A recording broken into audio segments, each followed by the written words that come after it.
Welcome to the Filmsteins, a double feature podcast. Join us as we unravel the interwoven experience of the continuous conversation of cinema. Take part in pairing movies with their cursed counterparts, movies that share DNA, or even pairing questionable duos by joining our Patreon at patreon.com/filmsteins. We offer tiers at the $1, $5, and $20 level. Where the $5 tier will grant the ability to request films to further the discussion. So grab some popcorn, sit back, and get ready to join the 100-year conversation. This is the Filmsteins, where movies are more than just entertainment, they're an experience. They're an experience.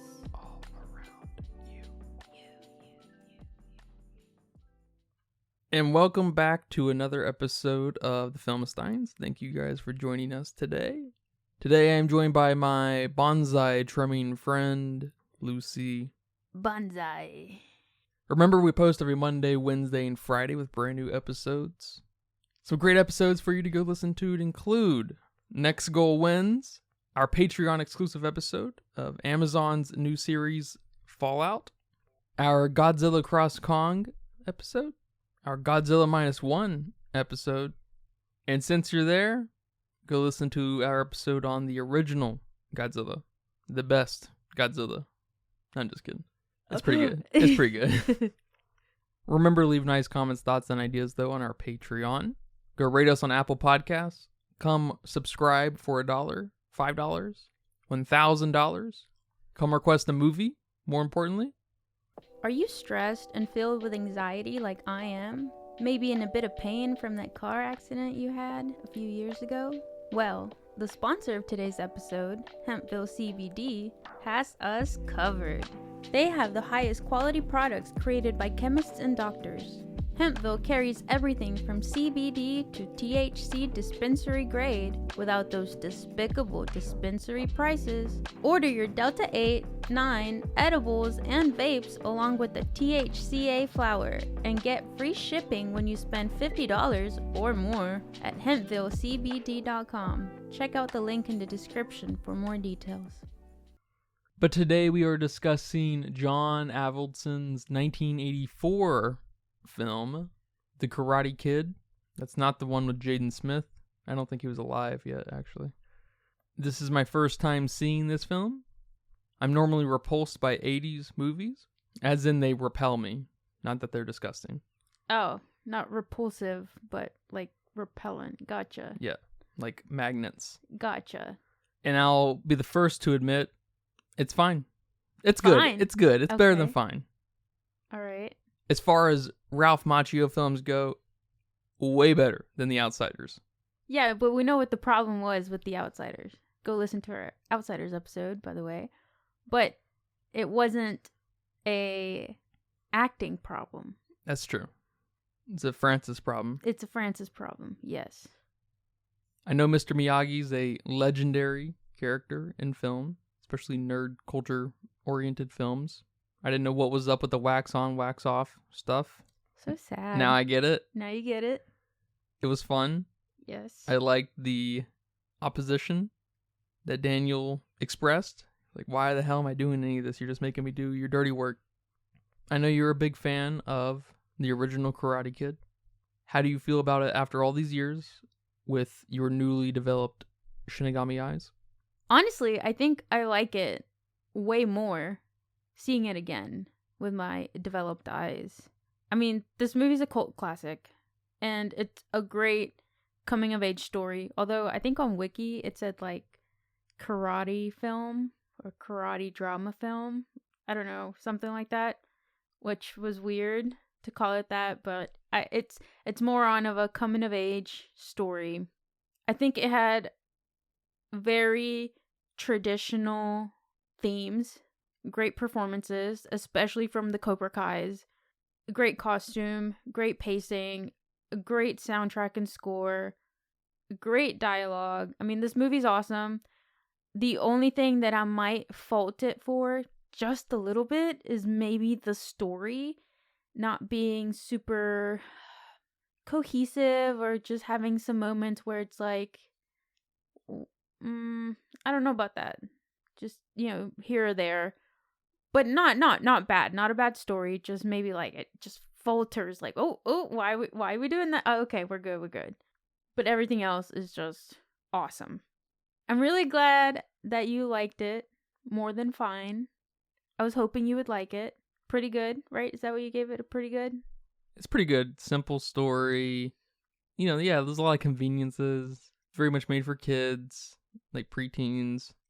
I think everyone could learn from this movie. Sure, everyone. There's no doubt you can't overstate the importance of working hard, standing up for yourself, and maybe a tinge of resorting to violence as your last action. Okay, yeah. That's sort of expressed by Mr. Miyagi, which no one can blame him to preface his techniques with, right? His teachings. But obviously the goal is to enter this tournament and beat the Cobra Kais at their own game. On some level, I guess it's mostly to stand up and to, at the very least, try to humiliate the bullies. Yeah. I do love that there's a lot of lessons intertwined with this movie. A lot of themes intertwining and just being developed throughout the movie. I do love the idea of this, not only friendship, but this mentorship that happens in the movie. That's kind of a lost art nowadays, with having someone to learn from, but not only learn from them in their specific field, like an apprenticeship, but more along the lines of having someone to admire and to look up to and to teach you all these life lessons that so beautifully develops here. And for Mr. Miyagi, he learns lots of things that I think we can learn from today. Like you said, hard work, but also decisiveness and back to the foundations. He didn't teach him a lot about fancy moves and next level shit. He taught him to go back to the foundations, and when you have the balance and the techniques down, you'll be pretty much good. You don't need all these other fancy shit to win or to be okay.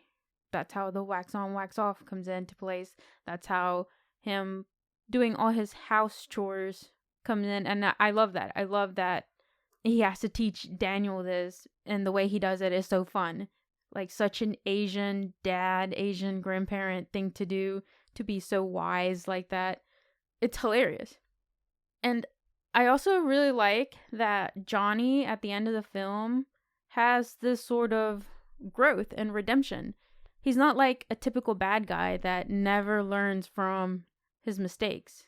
He has a moment where he's like, whoa, wait a minute, I don't think I like what I'm doing here. Like, coach, are you sure this is what I need to be doing? Like, especially because he's so mean and so evil throughout the entire movie. We don't see him falter once. He's kind of like Malfoy. Like, Malfoy is a dick, and he's always a dick. And he has this moment towards the end of Harry Potter where you kind of start to feel for him on why he has to be a dick, because his dad is over here with Voldemort and the family will be killed if he's not. So you start to sympathize with Malfoy a little bit. And there's something not quite as similar here, but almost, with two kids being super evil and super dicks, but humanizing them, where it could have just been a movie about the hero always wins. Yeah, man, that's well said.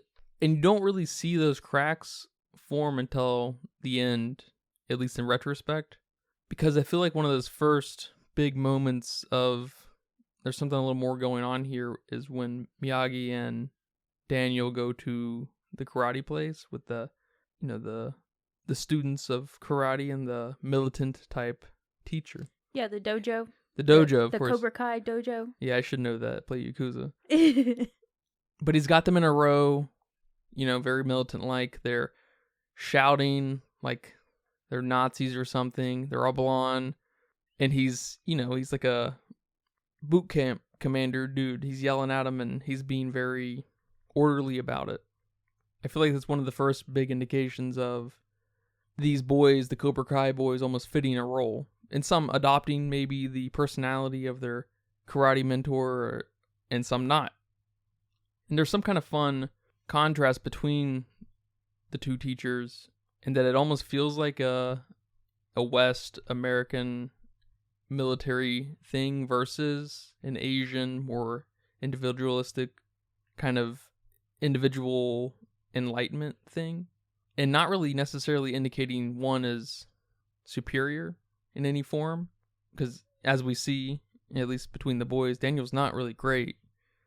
He gets hit, he gets a little lucky, but he is kind of trained in such a way that, kind of like what you were saying, he can almost see past the style, right? He's trained on a foundational level of how to deflect what's coming at him.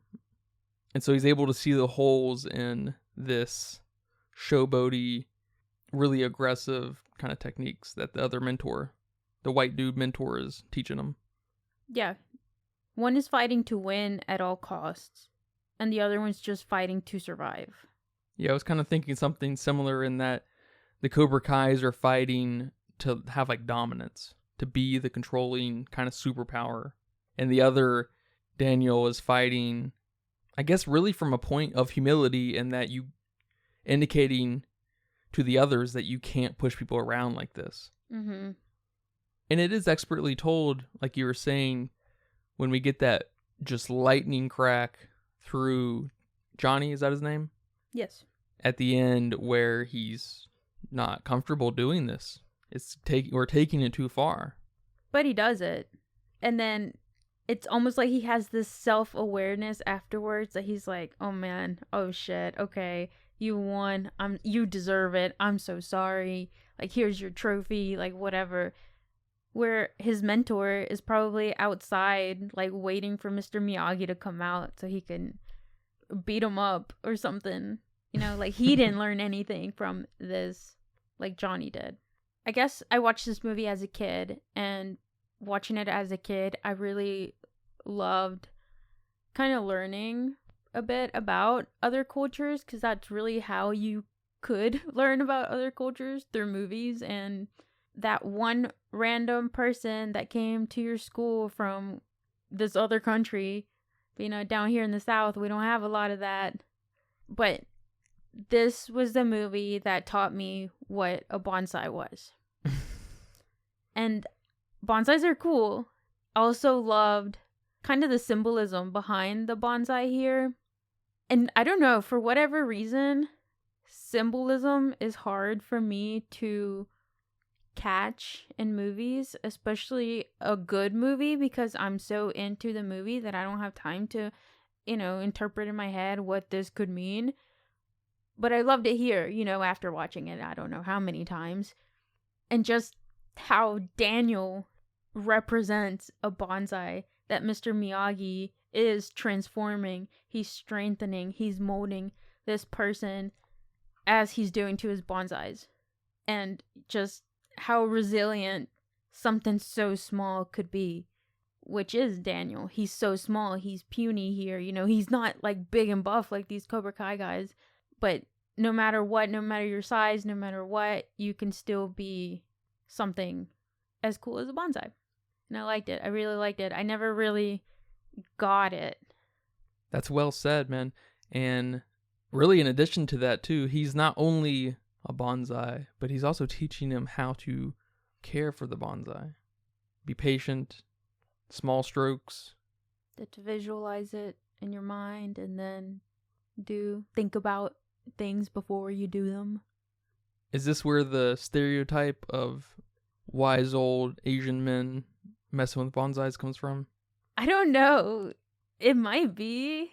And why does everyone think a bonsai is a specific tree? Is it this movie? Because I was keeping an eye out for that. Like, are all of his bonsais different trees, or are they all the same tree? And there were a few different little shrubs there I saw. I might be exposing my ignorance here, but they all look the same to me. Maybe that's the problem. I don't know trees, especially small trees. No, I don't know. I don't even know the differences in grass. I will admit the grasses are more difficult. They're complicated. But he had some junipers. He had some golden ficuses. So, I don't know. I thought that was funny. I was laughing at that. That's funny. I mean, that is a common misconception, I guess, that bonsais are a specific tree.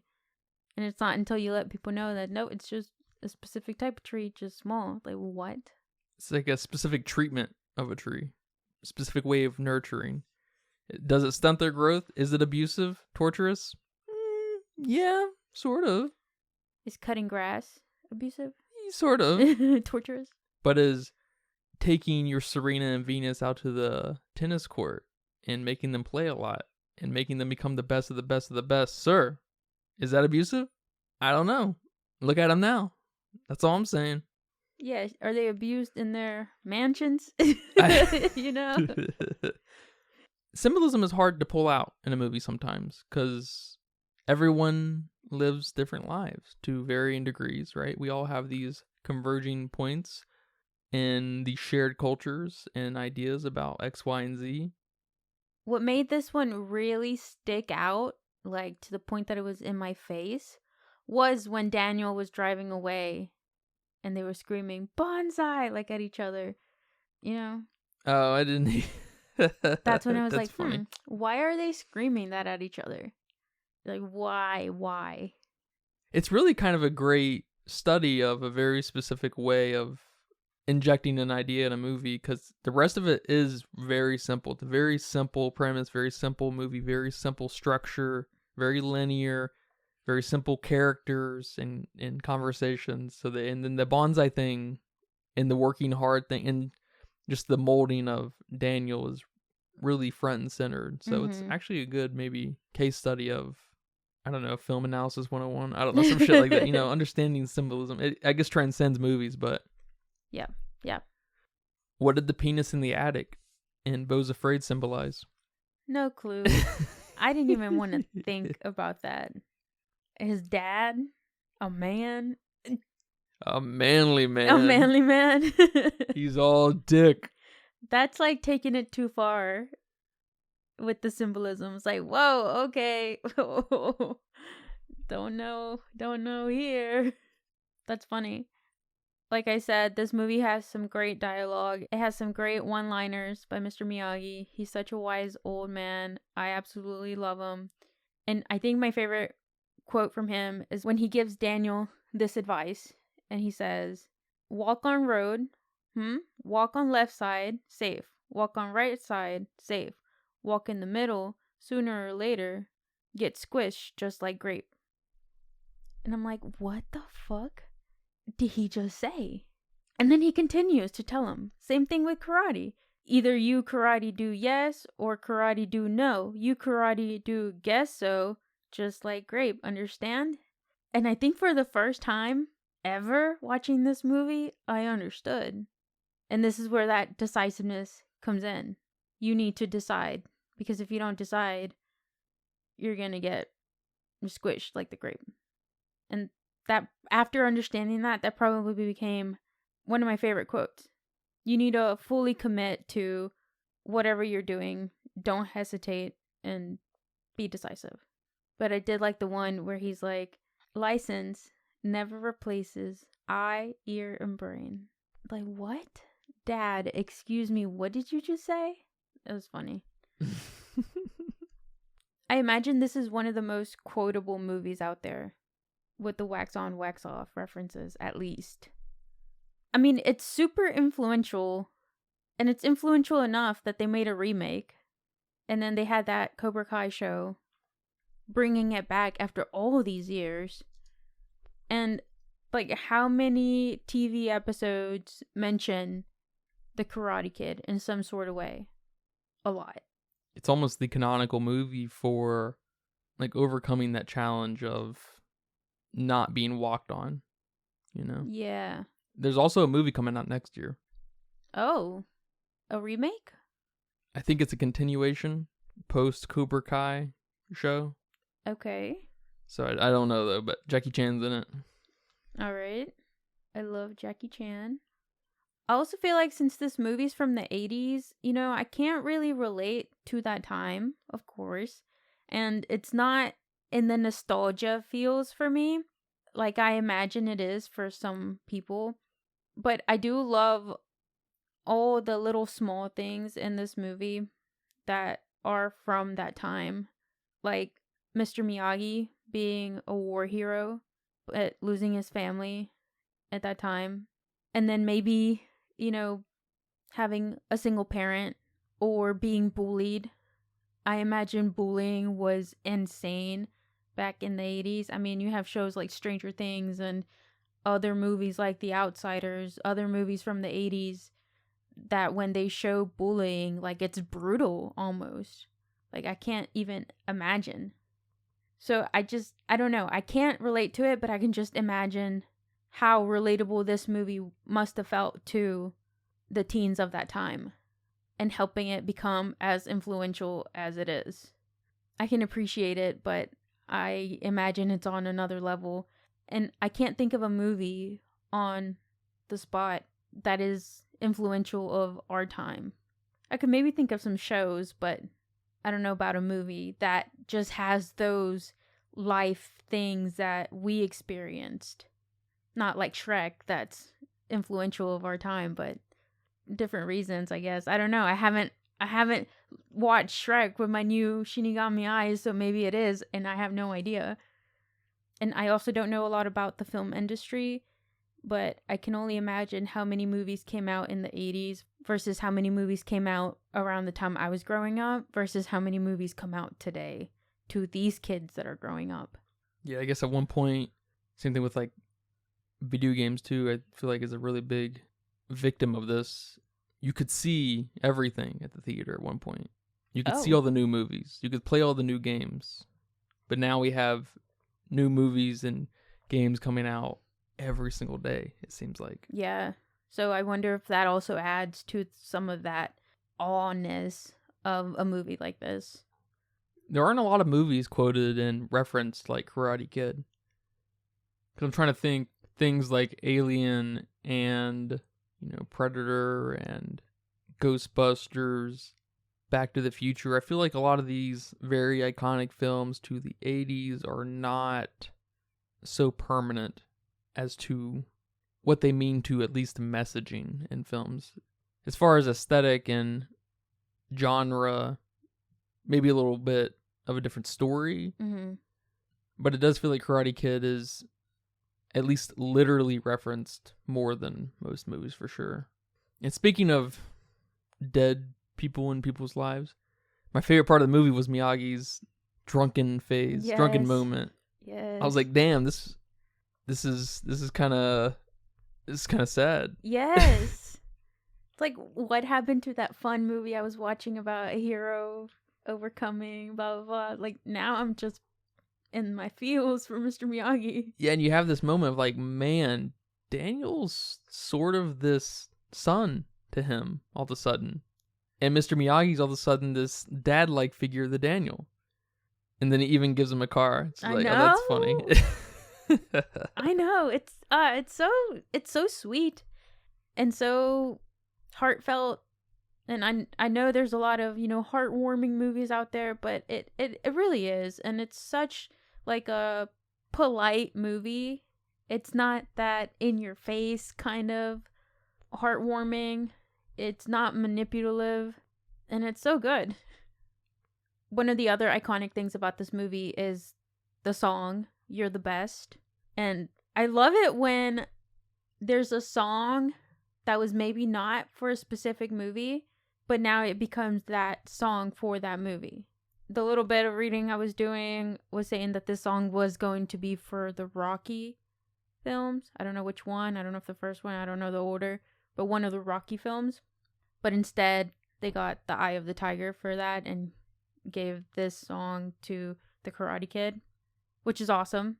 But now that is the song of the Karate Kid. Just like Life is a Highway is Cars' song, and All Star is now Shrek's song. Yeah, and Eye of the Tiger is Rocky. And Eye of the Tiger is Rocky. I absolutely love that. And the score is also great here. Yes, the score is, good for setting the stage. It plays its music when it needs to, during sad times, during happy times, whatever. But I also like that it gives the characters their own theme almost. Especially Mr. Miyagi. Those like little flute sounding sounds. I don't know. I'm also not a music person. But I like that. I like when a movie does that. It reminds me of that weird sound that plays in the Spider-Man movie when the uncle bad guy is around. And you're like, what the fuck is that noise? Like something similar to that. I love when movies do that too. They're like giving those characters a theme. I mean, that's a great way to put it. Yeah, the Prowler. The Prowler, yes. Mm-hmm. And we saw a little bit of that with like that Challengers movie where they had this like inner orchestra going on. Yeah. It's kind of fun. Yeah, I like that too. It brings out some like, I don't know, like interpreted kind of personality instead of just they say and do these things and okay, this may imply this. Instead, they give you a little bit of a tune and feel and vibe to initiate something else. Yeah, I like that. I like a vibe. That's what it felt like. My favorite part is the end when Mr. Miyagi heals Daniel by harnessing his ki. And I love the whole sequence of that. It's like so dramatic. Not only is the score dramatic, but Mr. Miyagi's performance itself is dramatic. And then the Foley is so extra with the hand clap and the rubbing them together. And just, Daniel had just begged him to please heal him. And he's like, no, you're going to get hurt. Yeah, exactly. And he does it and, he wins. And it's so good. It's probably my top favorite parts. Just the extraness of it. And Mr. Miyagi's not an extra man. He's a very simple man. He's not a dramatic man. He's, down to earth. But he is a magical man. Yes. And I loved it. It's so good. And I don't even know what else I can say about it. He's a badass and he's a badass mentor. So I mentioned super early on in the episode that one of the things I just wasn't all here for was the story and how it just had some sections that were just kind of off. One of them is the introduction. The introduction felt weird to me. Good or bad, I don't know, but it felt off. It was a little bit rushed, almost. Like we were doing things way too fast to get Daniel to getting beat up. They're moving across country, apparently. We don't find that out until he's like, oh, we're from Newark or whatever. And then we don't really know where he's at until we later find out he's in California. And then you're like, what the heck? They showed us them traveling all across country in like 2 seconds. Okay. All right. Not too mad at it, but a little weird. And then you have that scene where their car's breaking down. He has to push it. That was kind of cute, but it again added to that kind of weirdness. Maybe now it transitioned into some kind of mysteriousness, which is okay. But then what got me was that he immediately got invited to a party, went to the party, and then the next day was like school. And it felt like a lot. And the other thing that bothered me a little bit was the romantic subplot. I know this is a teen movie. Daniel is in high school. We have to have a little bit of flirting and romance, right? Okay, I get it. And I know it's a little bit of the MacMuffin to get Johnny to hate him. We gotta give him Johnny's girl to get them to hate each other. But that's not exactly what gets him to hate Johnny. It's the fact that he stood up for himself that Johnny doesn't like, whether she's there or not. But it just felt weird. I don't know if it was their chemistry, but there were some scenes that were just a little bit maybe not fully committed. I don't know. Especially some of the scenes where he's avoiding her. And I want to say he was avoiding her after she had kissed Johnny, or I guess Johnny kissed her. And I wasn't sure why. Like, why are you guys not talking? You're embarrassed, or you now hate her, or what? I don't know. It just felt a little bit weird. These parts weren't my favorite part of the movie. Again, they weren't that bad. They weren't like in some other romance movies where it's like, no, please, why did you have to make these characters like each other? It wasn't like that. But of course, the parts with Mr. Miyagi were just so good, and their chemistry was so good that why did we give Daniel Allie? Yeah, I hear you. They were kind of opposing each other a little bit because when Allie wasn't in the picture, it really was just about Johnny not liking the fact that he has this rival, really, this person that's saying no to him. And it's almost like Daniel kind of got the wrong idea and thought it was because of Allie or something. But the movie sort of lets us think that as well, that it is because of Allie, because there's this focus on Allie through Daniel. But then, towards maybe the end of the second act or beginning of the first act, Johnny knows, and the movie then starts to realize that Allie is really actually this sacrificial pawn. And Johnny knows that. Does the rest of the movie know that? I don't know. Daniel doesn't know that because he uses Allie to get at Daniel. He kisses her on purpose, try to piss everybody off. Throw a wrench in it and stuff because he's much smarter in this movie than anyone else. But it is a weird kind of conflict that's not actually there in the movie, but is led on to make us think that. You know what I'm saying? Yes. I mean, I feel you.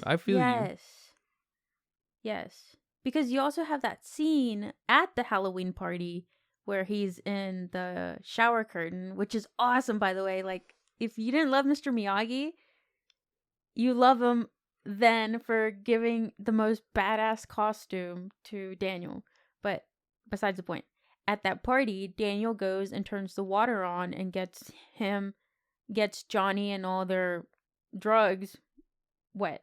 Nothing to do with Allie, but he has now retaliated. Mm-hmm. And then that makes Johnny hate him even more, of course. It's almost like we were missing a scene where we needed Daniel to say, oh, has nothing to do with Allie. It's because, I'm kind of I stuck it to the man. Sure. Kind of like Daniel isn't a submissive person, so that's a problem with Johnny. Yes. We were missing that. And I don't think it's super obvious. I think you have to really be thinking about the movie to come to that conclusion. Because the movie feels like it wants you to think that Allie is the problem. Or at the center of the problem. Right. If it weren't for Allie, this wouldn't have happened. But the way Daniel is and his personality, he would have found some way to piss off Johnny. He did. He's kind of a high conflict person, so... Yeah, without Allie involved, I guess. Yeah. But they're so small, and it's not really relevant to the Miyagi-Daniel story and the fighting for himself, the transformation, yada yada, all these things. Like, it's not super relevant to the overall story, that it doesn't make me too mad, but it's like, One other thing that was kind of weird, I thought, was when he was fighting in the tournament, he kept looking at Miyagi and maybe someone else, maybe Allie or something, for like validation or something. His eyes were constantly going off the mat. Yeah. And I felt like he was not really paying attention. He was just nervous. That's how I took it. Because he was also like playing with his fingers and like biting his nails and stuff. So maybe he overdid it on the nervousness. Because I also noticed that. And I guess, it was small enough that it was like, all right, whatever. He's just nervous. But it was weird. Because it started to make me think that there's like this muscle memory happening, that it's Daniel's not taking away anything. He's not learning anything. He's just an autopilot taking out these guys. That's funny. But how was the fighting? The fighting was okay. Okay. For, teenage karate and stuff. Some of the hits look pretty good. It looks way better than The Outsiders. That's for sure. Yes, it is. It is. It looks, everything about it is better than The Outsiders. Was it like Dune fighting though with Jason Momoa? It was probably on the same level as Dune 1. Really is not good for Dune Part 1. Because the fighting choreography was done by Patrick Johnson, And apparently he's like this black belt, and he did other things. And he began training under Chuck Norris, and is probably responsible from some of the other fighting movies. I don't know. And he's also in the movie. He was the head ref, which is cool. But a really good person can train you all day, and at the end of the day, you're still the one that has to do the thing. I will say, too, that some fighting styles just look lame. Maybe that's your problem with the fighting scenes. Maybe sometimes, but I mean, things like The Outsiders and Dune Part 1 are just not good. But it's maybe a little bit like, some people are good at dancing, and some people might know the moves, but they just look stiff and awkward, and it's just like, man, what are you doing? Right. You might hit the beats and everything, but you have no rhythm or flow, maybe. I'm not sure what that is, but there may be something about that. Because I've seen Chuck Norris fight, and he's lame. Oh, I didn't know that. I thought he was like this iconic fighter. He is. But I'd much rather watch an old-ass Jackie Chan. You know what I'm saying? Yes. It's kind of like the difference between boxing and UFC, maybe. UFC's much more entertaining. Boxing's kind of lame. Yeah, you're just waiting for that final hit. Yeah. That knocks him out. All right. Okay. But they can both be, really dangerous and exciting maybe in their own ways, but someone just moves better than the other. Yeah. And it is a movie from the 80s. It's like comparing Dirty Dancing to a dancing film of today. Like, the dance moves are going to look different. People are going to move different. Different things were popular. So yeah, there's a lot going on. And the last thing I want to say here before we wrap up is that I loved the Cobra Kai's costumes. Everything from what they were wearing non-uniform was still pretty cool. Like, they had their like leather jackets, and they all kind of matched. They all kind of coordinated. Their headbands kind of all coordinated. Like, it was cool. I like that. That helps kind of tie in the militant thing that we have going with the Cobra Kais. Mm-hmm. That was the main thing that stuck out to me in this movie, was the kind of West versus East sense of order, of a group versus an individual. That's the thing that stuck out to you most about this movie? Yeah. All right. Sounds good, I guess. All right, man. Well, thank you for showing me this movie and talking about it here today. You're welcome. Thank you for watching it. I've been waiting for you to watch this. It was worth it. Do you have a budget guess for me? So this movie looks like 25 million if it were made today. So 25 million back in 84 is apparently about 8 million. So that's my guess. It says here that the budget was 8 million. No. You're Yeah. lying to me. Yeah, dead ass. No. What? And it went on to make 130.8 million. Made an ass ton of money. 130? Holy poops. That's a lot of money. Yeah, that's the legendary times That 10. I'm telling you, this is a very loved movie. But I guess that's just the box office. But still.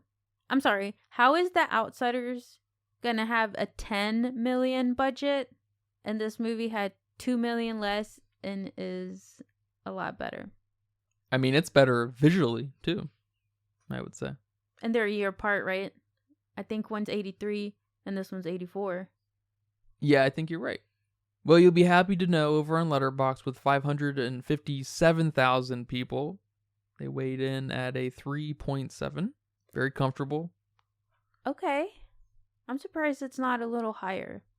Well, it runs into that, like, how much is the nostalgia and the time and place of it going to outweigh the quality of movie? Because it's a solid movie, but it's, at the end of the day, nothing special beyond its, highly referential nature and maybe character defining moments of defining stereotypes or a stereotypical coming of age or overcoming an obstacle that can be beaten in a Naruto fashion.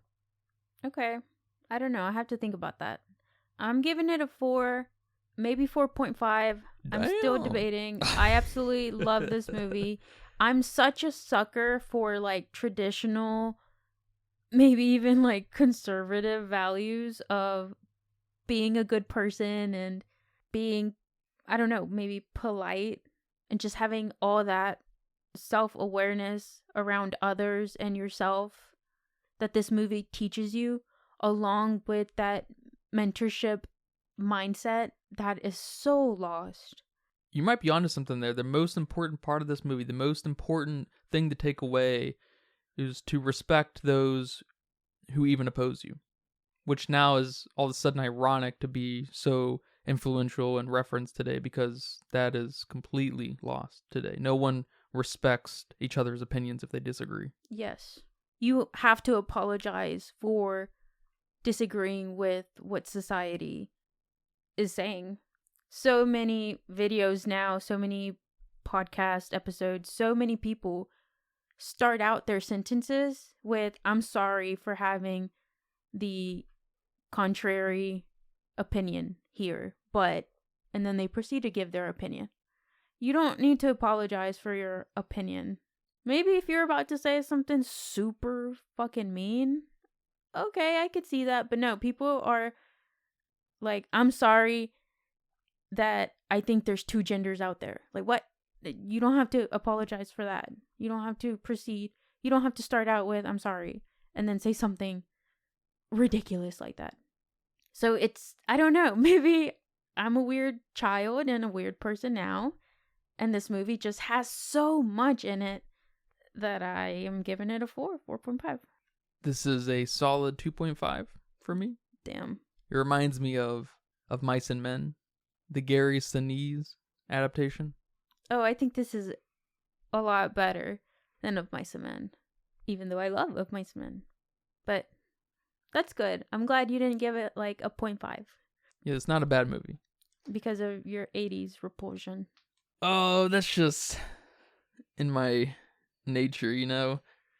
Are we covering the Gremlins? I can't wait to hear your score on the Gremlins.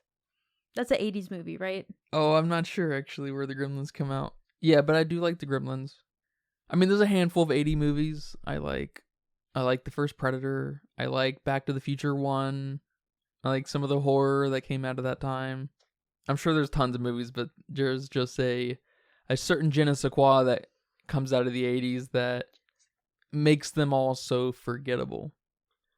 But yeah, man, thanks again for making me watch this movie, and thank you guys for listening to this episode of the Filmistines. I hope you guys enjoyed that. Remember, we post every Monday, Wednesday, and Friday on patreon.com/Filmistines, Apple Podcasts, Spotify, Pandora. Who even uses Pandora anymore? My mom, my dad. There you go. YouTube. Remember to leave nice comments, thoughts, and ideas on our Patreon as well. Go rate us on Apple Podcasts. Come subscribe for $1 or 2. Come right in. Come request a movie. Come request an 80s movie. Someone come request Total Recall. I think that came out in the 80s. But until next time, take care. Bye-bye. Bye-bye. And that's a wrap for today's episode of the Filmistines. Thanks for tuning in and joining us on our cinematic journey. We hope you enjoyed the discussion and gained some new insights and perspectives in the world of movies. Don't forget to subscribe to our podcast on your favorite platform, especially Patreon at patreon.com/Filmistines. And follow us on social media for more film-related content. We love hearing from our listeners, so if you have any feedback, suggestions, movie recommendations, or book recommendations, please feel free to reach out to us. Until next time, keep watching, keep loving the magic of movies. This is the Filmistines, signing off.